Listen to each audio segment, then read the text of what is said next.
আপনি এলেন, কি বলবেন? বলার কিছু নেই। বিনা কোনো হোমওয়ার্ক করে 4 ঘন্টা আমার সময় নষ্ট করলো। আমার সামনে বসে বসে খুঁজছে কি কোথায় কোন পেমেন্ট গেছে। আমি এক লাইনে বয়ান ছিল কি পৌরসভা রিলিফ ফান্ড, চেয়ারম্যান রিলিফ ফান্ডে যা টাকা আসবে আর যা টাকা যাবে সবটাই বোর্ড মিটিংয়ে পাস হয়ে যায়।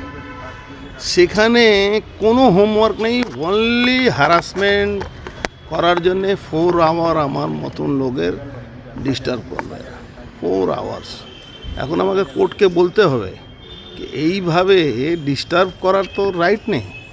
আপনি এই যত আমি যখন 19-এ বিজেপিতে চলে গেছি তারপরেও আমাকে জিজ্ঞেস করছে কি এই অ্যামাউন্ট কোথায় গেছে।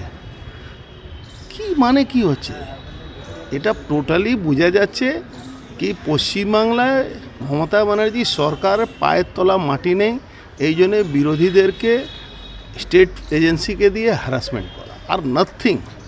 কালকে আপনার ছেলে পবন সিং তাকে একটা টেন্ডারের কেসে আবার ডেকেছে আগামীকাল, এবং ওর ক্ষেত্রেও নো কোয়ার্সিভ অ্যাকশন রয়েছে যেটা সুপ্রিম কোর্টের অর্ডার, কিন্তু আপনার ছেলেকে আগামীকাল আবার ডেকেছে।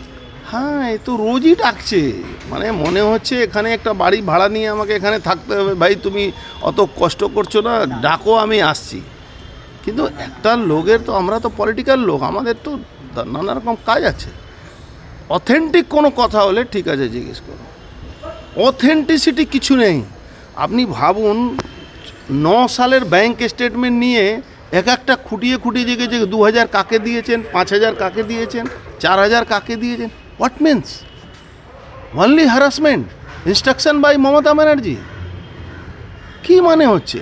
এখানে রাজনীতি কেউ করবে না, ওনার বিরোধী থাকবে না, তারা সবাইকে জেলে ঢুকিয়ে দেন। ভাই হয় না, রাজনীতিতে এইভাবে হয় না।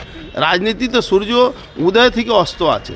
রাজনৈতিকভাবে আপনার সাথে মোকাবিলা করতে পারছে না বলে রাজনীতিভাবে মোকাবিলা করে না, এজেন্সি ছাড়া কিছু নেই এই সরকার। এজেন্সি আর গুন্ডা জেহাদি এর ছাড়া কিছু নেই। Thank you.